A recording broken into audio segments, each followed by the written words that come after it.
Hey guys, welcome to the Just Like You podcast. You're in episode 4. You've got MJ and Sorzy on the pod, and today we are interviewing Seaya. Hello. Awesome. So we're just going to be getting into learning a little bit more about Seaya and her story and her testimony, how Jesus has changed her life, and specifically through some of our serving initiatives here at church. And it'll be great. I'm excited. We're going to get into it in a minute, but we'll start with a little bit of an icebreaker. Normally, I feel like we want to be putting our interviewees on the spot for these, but we kind of brainstormed it a couple of minutes ago, so I gave Seaya a minute to think about it. But if you could be a zoo animal, any zoo animal for the day, what would you be and why? A minute was not enough. I think I'm gonna say giraffe. Okay. I feel like it'd be Unpack cool. that. It'd be cool to be like really tall and like I don't know. It's like, I'm good with my height, but it'd just be really cool to be really tall just for a bit. But I feel like having a long neck isn't like the most like practical. I mean, they deal with it. They're alive. Honestly, you're not wrong. No, I think they're one of the most visited animals at the zoo. So Everyone you'd kind of be popular at the zoo, I think. So is this like a conceited? So is there more unpacking to do, or just height. We'll leave it at that. Is there a crucial conversation that needs to come? Okay, good stuff. Well, I think the ice has officially been broken. Yeah, it feels. Yeah. Yeah. Okay, well, we'll hit you with the hard stuff. Actually, no. We'll start, we started last episode with this too, but what is a piece of scripture, whether it's a verse, a chapter, a book of the Bible, that has influenced your walk with Christ the most? It's, I can't remember the specific chapter and verse, but it's the one in Isaiah. That's the one about like, you walk through waters, he will be with you. I have it in my Instagram bio, but I cannot for the life of me remember the actual. You have it in your Instagram bio? Yeah. But you just don't have it off the dome. No, it's weird. No worries though. Isaiah 43:2. It's the one about walking through waters, and then you won't drown. Walking through like violent waters, but God will be with you, and He'll keep your head up and everything. Like, I found out one of my friends that I met through my program has the exact same verse in her bio, which I thought was really cool. And it's just like, we're going through the same academic struggles, and we have the same verse there to keep us through it. But yeah. It's always nice when you meet someone in your program and then you finally find them on Instagram. Yeah. And you see that it's not a conceited purpose. You just you connect with your friend, your other Christians. Yeah, my fault. I'm just stirring the pot. But yeah, it's nice to be like, I add them and there's they're also Christian. That's nice. Maybe going off the program thing and your friends, do you want to give us a name, program, year, true. That's sort true. of thing for all the people who don't know exactly who you are? Hi, I'm Seaya. I just finished third year in software engineering and biomedical engineering. It's the weird program at Mac that's integrated. Oh, yes, yes. Yeah, so what else did I? You said program year. And what do you do for fun? God. I don't know. I feel like you might have very limited free time. But how do you spend that free time? If I can, I want to try to spend as much time as I can, relax time with my friends. Personally, my favorite hobby is reading, which is, I know, very, very boring, but I love to just in my own time, I'll just open a book. But do you have a Kindle? Or are you a paper book reader? Book reader. Interesting. Authentic. I've registered a library card with the Hamilton Library for since first year and then never picked it up. Ooh. Oh. Yeah. So maybe that can be a goal. Pick up my library card. That's good. Okay. Well, we just kind of want to give you the floor for a little while, and I know there's a lot of people who don't know you and don't know your story, and that's really the heart of our podcast. So we just want to kind of give you some open space to tell us about you, about your journey to Christ throughout the years, and then we'll kind of give you some prompts as you're going through, but the floor is yours. Okay. I usually start with the fact that like I was raised Christian. The weird thing about it, though, I guess, is like my mom is Christian, my dad is not. So it was really growing up. My mom was dragging me to all the church events and everything with her. And like I think a lot of raised Christian kids, like, I did all the usual Christian kid things. I went to church every Sunday. I volunteered at like kids events. I volunteered at summer camps. I was on the worship team for a bit in high school. What did you that. play? I sang for a bit. Ooh. We were a very small church, so anyone who could carry a tune could probably get on the worship team. Hey, it's a skill. Some people have trouble with that. Yeah, so MJ would know. Yeah, no, I'm one of them. You lead worship, don't you? Took a while to get there. Yeah, so that's all the things that I did in church and growing up there. But I think like most kids who were raised Christian, there was a period of time, or like most of my life, where I was very stagnant in my faith, and that like it was there. It was just always there because I grew up Christian. But because I guess I grew up Christian, there was never a thing where it's just like, oh, what does Christianity mean to me? Like what like direct impact does it have on my life? And so like there was not really a relationship between me and God. It was more of just like a logical understanding that he was there and that he loves me, but less so that I was like going to him with all my problems and going to him with all my stresses and everything like that. I think it was really like in the most recent years where I started building a relationship with God for the first time, based on like me bringing what's going on in my life to him, whether it's the good things or the bad things and everything like that. And when would you say did you like start feeling his pull, like his tug on your heart the most? Kind of like take us through in the past few years, like when you felt that the most and what that's compelled you to.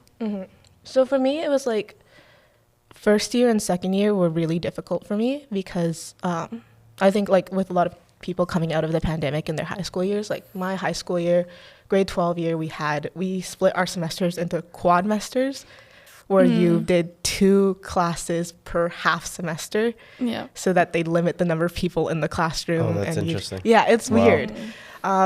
So I went from that, and then obviously like it was online, so it wasn't as rigorous. We went from that to having 6 courses in my first semester, first year university. And, 6? Lost my mind. It was crazy. Oh, yeah, that's messed. They just threw you in the fire. And then because it was like hybrid, or my first year, it was like first semester was pretty much online. I think I had 1 class in person. And so with that, I still wasn't like meeting people and interacting with people regularly. And I think that was really bad for my like psyche, because then it was just like me and I'm struggling alone. No one else is also struggling. Everyone else is doing so great. I'm the only one who's failing this class. It's the constant mentality of like everyone else is totally fine and I'm the only one that's struggling. It was, I probably should have gone out of my way to join clubs or something and fix that. But I think I did try out different clubs at different points and joining different things. I tried all the like breathing exercises you read online to like get me to calm down when I was like the mindfulness. It's underrated. But like for me, I found that it didn't really work that well. Like I'd always go back to spiraling and panicking and be like, oh my God, there's so many things that I need to do, and there's so many things I haven't done, and like everyone else is gonna do all these things and I'm gonna be like years behind, and I'm gonna graduate in like 2030 or something. And so that was my mentality for most of first year and second year. And then it was like, I guess, hitting that sort of rock bottom where I couldn't think my way out. There were no internet resources, no friends or family who could give me better advice, that I really started reaching out to God in terms of bringing my problems and bringing, like, I was always very, very anxious. So bringing all that sort of anxiety to him and being like, I cannot do anything with this. I don't know how to fix this. Please do something about it, because I was like crying in my room every night for like a solid year there. So it was just like I needed to get out of that, and I think that's what the prayer and relationship started building. And then one of those things I guess that helped with that was Pinky, the Serve Our City initiative. And so I started attending that summer after second year. And then I should probably mention first year I didn't go to church at all, like 0 times. Like church in general. Okay. 0 times. Sorry to cut in, but I just really loved the story that you were telling me about how you first heard about our services, and I wanted you to share that story. No, that's fair. I thought it would definitely touch the heart of someone listening. Yeah, it's a cute story. Like I literally went 0 times in first year, and then summer after first year, like literally late August, I was studying on the 3rd floor of the student center, just the classic home, in one of those little like balcony tables there, and then just studying there. And I heard worship music. Was it the one with like the bar stools, or the one like on the glass? On the glass. Okay. Yeah. So I don't think you could not hear the worship music sitting there. Yeah, I don't understand how people like study there. I don't either. Yeah, I was just studying, and then I heard the worship music, and I was like, oh, I recognize those songs. I haven't heard them in a year, but I recognize those songs. What song? It was one of the ones that we play pretty regularly. It was like, praise Oh, King of Kings? Probably. Yeah. No way you got that from one note. No worries. Yeah, so I heard the song, and then I like walked out of my seat, turned the corner, and Meredith was there. And so Meredith's on the welcome team. Let's go, welcome team lead. Yeah, so she was wearing her red shirt, and I was like, hey, what's this? I hear worship music. Is this like a church service, like a fellowship club or something? And then she's like, yeah, it's just church service. Do you want to come in? And I was like, yeah. And that's how I joined Lift. That's so awesome. Yeah, Meredith loves to tell that story.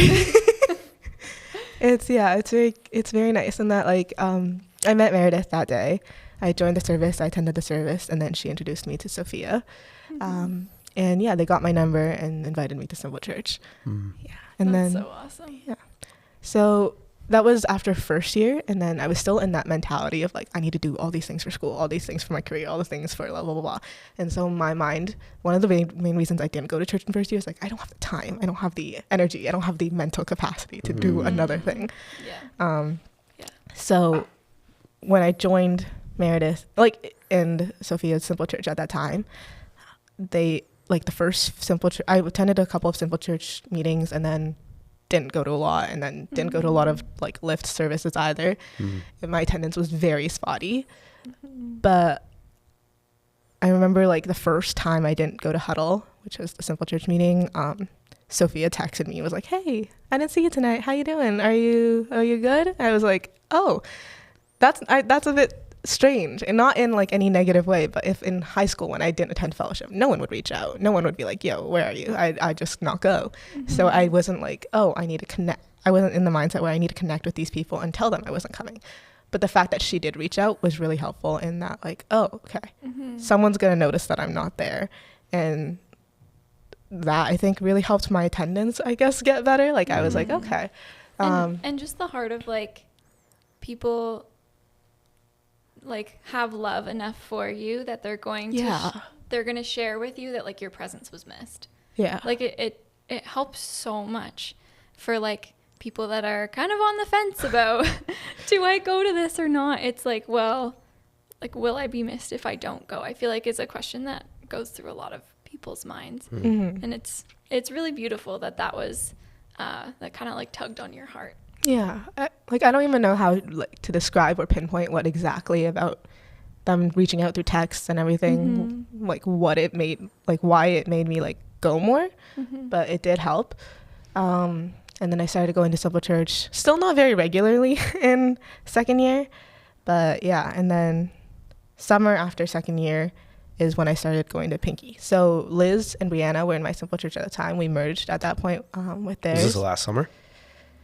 Yes. I think it was because Yeah. we were going to Pinky together. Yes, Yeah, yes, yeah. yes, yes. Yeah. So I started going to Pinky. And again, as the pattern is, my attendance was very spotty at the beginning. It's funny, like, I don't think Liz knows this, but there were so many times where I was like, I'm going to go. And then I wouldn't tell anyone so that I could back out if I wanted to. And then I backed out. That's so fair. I feel like that's very relatable. Yeah. So I would just like, I'd be like, I'm going to go today. And then at 3:50 p.m. or something, or whatever time it was that we needed to leave, I'd be like, never mind. And Just to backtrack just a wee bit, we have like, there's definitely people watching that aren't from the MAC region and don't really know what the Servarsity initiatives are in Hamilton. So just to give a little bit of context, can you explain what Pinky is and what the heart of Pinky is for the community? yeah. Pinky is the service where we go downtown to sort of serve meals and organize like clothing donations and connect with the community through that. So every Tuesday night we pack up the van, go drive downtown, prepare meals and hand them out to people, and then sit with them and really talk with them, ask about what's going on in their lives, connect with them, and like try to share God's message with them in any way we can, offer to pray, things like that. I've seen a lot of people like talk and have like really deep conversations about testimonies and things like that with the people we've met in Pinky, and then talk about just anything we can do to help them in their lives and sort of like that. Yeah. Maybe even to chime in, because you joined in the summer. Yes. So you want to like talk about the difference that was, because I feel like you're describing like the school year, and then the summer I feel like it's a very different Yeah, that's true. vibe. For summer, it was like we set up outside. We did a barbecue, like hot dog situation. So that was what we did in the summer, and we'd have these tables set out with granola bars and fruit and just hand those out to a lot of people, and there'd be kids playing. We'd have teams to like organize sports with kids. Ooh, that's fun. Yeah. I don't think I was ever not on sports. Yo, those sports was like the best one. And I have never been on sports, so you can see. Two different experiences. Yeah, it was sick. When we start hooping, oh my gosh. Yeah. Tangent. Wow. No, I don't want to run around after the kids. Then you can have fun with that. But yeah, so I think in like that first summer, I was like very nervous and hesitant as I am with those sort of things. And so I was just like, Tim, who led Pinky, had to like give me a task, and I would do that task and that task only.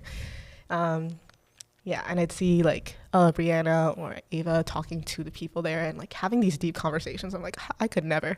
How do you like just sit with a stranger and open up and be like, yo, how you, like, here's what's going on in my life, what's going on in yours? Yeah, to this day, sometimes I look at them and like, I don't think I could have that kind of conversation, but maybe one day. Yo, it's hard. It is. I remember Tim asked me to like sit down with someone and like share the gospel with them. Like just like that. Like that was what he told me. Like, oh, this person's been coming very regularly. How about you like sit down and like share the gospel with them? I'm like, oh. Oh, you said Yeah, oh. I mean it's a little different from playing basketball with these little kids, but like yeah, sure. I got that. And it's like I think it's hard because you keep like trying to justify like not doing it. Yeah. For Like, sure. like, oh, they're busy. Oh, they don't want to hear it. Yeah. Oh, they're just here for like food. But like at the end of the day, like we like go to satisfy like their needs like physically, but also like just as much spiritually. Yeah. Yeah. And I feel like too, I heard, well, I'm just going to reiterate what Laura said the other week to us, but sometimes we can like have the mentality that it's like a burden for people to hear the gospel, when in reality it's like the greatest gift that they can ever receive. And I feel like that even sometimes can like really change your mentality when it comes to sharing your testimony or sharing the gospel. But okay, another question for you. I know you kind of are talking about Pinky. You're talking about how your like attendance for Pinky and for Simple Church, it really was like you were encouraged by your leaders to come out, and your presence was missed, and you started coming in, and that's great. That's awesome. When could you feel that the Lord was compelling your heart towards like the Serve Our City initiatives? Like, how could you see the Lord building fruit in your life through Pinky? Like, here's the thing. I can't identify a specific like point where things like changed. It was not like a paradigm shift, like turning point kind of thing. It was more of a slow process. Like, if who I am today and who I was a year ago, because that's about when I joined Pinky. Very different people spiritually and like everything else. So for me, I think it was the fact that I started going, and then I like to do things. I like to be on tasks and things like that. And so when I started going to Pinky and going more regularly and making friendships with like my community there, right? Like being friends with Liz and Brianna and everyone there, when I started to form those relationships, and like that became part of the reason I was going. And then it's sort of like positive feedback loop. It kept on building on more reasons and more reasons to keep going. And I think it became like a part of my schedule. So when the school year came, in my mind, I did have that moment where it's like, do I have time to commit like 4, 5, 6 hours a day, a week to a day? Sorry, not a day. A week. Pinky every day. For those of you who didn't know, it's not just on Tuesdays. It's every day of the week. Yeah. It's a lifestyle. Pinky is a lifestyle. Yeah, like a week to like just volunteering or doing all that sort of things. And then, what was I saying? Committing like that much time at the beginning of the semester to that. But it became, I think that's when like I guess God was calling me the most, because I still went, right? I could not probably give you a reason why I was like, oh, I do have the time now suddenly, because I didn't. Yeah. But I wanted to go, and I felt like I was doing something good there. And at that point in the start of third year, I still wasn't like having very deep conversations with people. But I was going and I was meeting with my church community. I was praying with my church community. I was having that, I can't emphasize how important having that church community, like physically, how important that is to me, especially coming out of the pandemic and everything, right? When online was, online services was one of the reasons why I started straying away from it. Right. But being able to go regularly and talk with these people, and then hear what they had to say about their church community, and then hear, I guess, secondhand through other people who were volunteering what the people in the community had to say, and wishing to be able to be in that position to be able to have that conversation. Like slowly that started to build up. And then some point in the semester, I think Tim was like, okay, we're gonna start making you guys sit at the tables and talking to people, and you're gonna have to do it, and if you don't do it, like, we're gonna put you in. If you haven't done it yet, we're gonna put you in. Or like pair you with someone. Sort of like that. And then that's when I think I started talking with people. And again, it's still like, I'm not at the point where I'm comfortable just sitting down and be like, all right, let's talk about the gospel. For me, it was much more about like asking, how was your week? How was your commute here? How was your day? And a lot of people there are very open about talking about what's going on in their lives. Some of them are not, but you keep bothering them and they usually have something to say.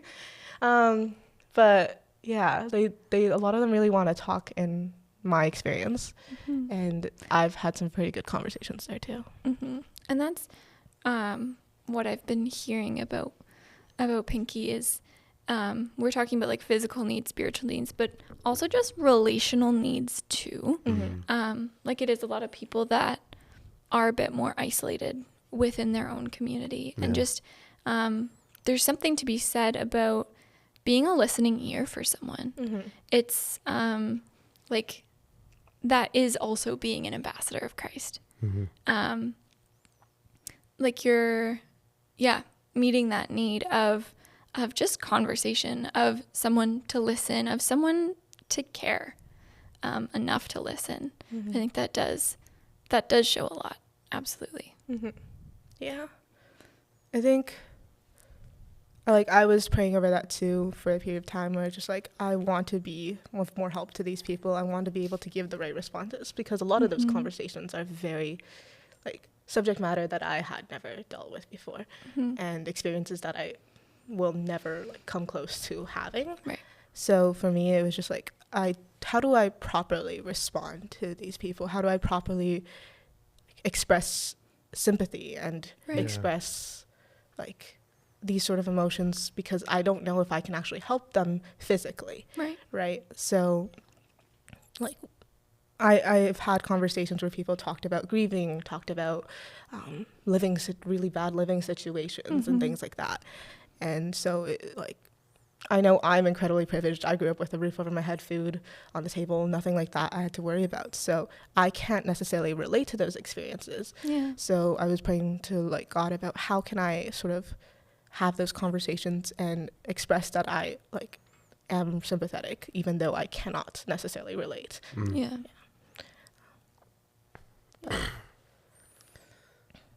Yeah. Oh, that's a very fair thought. Absolutely. And I think too, through time and having more and more conversations with these people, like the Lord really does like break your heart for what breaks his heart too.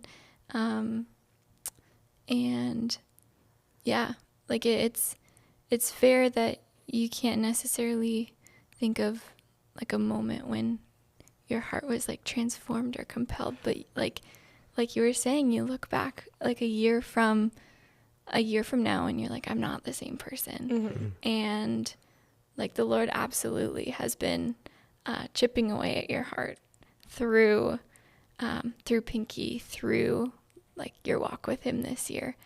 And yeah, it's really cool to hear about. Yeah. I think the one thing that I think is like really cool is how you're talking about how like you didn't necessarily get more time in a week when school started to like go to Pinky consistently, but it was kind of like your priorities shifted. Yeah. So maybe if you want to talk about like what were the things that you felt like were barriers to you going to Pinky, and then how that changed. I think for me, the thought process in first and second year was like, I could use this time to study and I could use this time to do something for my school and blah, blah, blah. Yeah. Guess what? The classic. I didn't. Like I would say, oh, okay. Even the summer when I was trying to go to Pinky and then kept backing out, I'd be like, I could study. I could do all these other things. I could start building up projects for my resume, blah, blah, blah, blah. Never did. What kind of projects? I'm in software, so like CS projects, you need to have stuff on your thing. Yeah, that's smart stuff. Does not feel like it. But yeah, so it'd always be like, there's something else I need to be doing right now. So I'd say that, and then I wouldn't do it. Yeah. So at some point I was like, you can't just keep saying that you're going to do something. And because you can't go to Pinky, you can't go to church because you're going to do something and then not do it either. Yeah. So I was like, okay, I'm just going to commit this time to Pinky. And yeah, go to Pinky, go to church, go to fellowship. My attendance record this past year has been pretty good. Like I think I've gone pretty much every time that I like physically could. And there's something to be said about, you're like, okay, I could use this time for other things, but I'm going to actively make the choice to put community first right now. Yeah. And then you see that like the time that you do spend with community at Pinky serving, it fills you up in a way that It was so nothing good. else Yeah. can. And then you can go back to studying, you can go back to doing things that are more career focused, school focused, with a very different mindset. And you can be filled and then go into your like other things that you need to do already being filled, which it just means you can put so much more of your energy and your heart into it, knowing that that's not what fills you. Yeah, that's good. Okay. Well, we're getting the timestamps that we're coming up to 30 minutes here. So we'll do a little wrap up, but thank you so much for coming, Seaya. This has been a really a pleasure. It's been a pleasure to meet you and to hear your story. And I know that that people listening and people watching will be able to relate to at least a part of it. And thank you for encouraging people out there. Is there any last thing that you want to say that to someone who was maybe where you were last year and is in a place where they're not like necessarily prioritizing community because they think there's so many other things they have to do? Is there any kind of words of encouragement that you'd give for people like that? Mm-hmm. I think like the community and having those relationships and having people around you who want to encourage you and who want to support you is like more important than like you could ever really realize. And it took me lacking that during the pandemic to really realize how much it rejuvenated me, how much it like helped me to just see other people and also hear that they're also struggling and also hear that they're like persevering and going through it, and that and to say, hey, they're just like me. They're just like me. No chance. And that's where we end the podcast. Yeah, yeah, very true. Well, that's awesome. Thank you so much. Yeah, thanks, Seaya. Yeah, it's very encouraging. Little plug for Pinky. Tuesdays, it's 5:30. 5:30. Rides leave from the Rubiks. That's good. Hit up Seaya. All right, sounds good. Well, we'll end that here. Thanks so much for coming on, and tune in next week for another episode of the Just Like You podcast. All right, see you guys.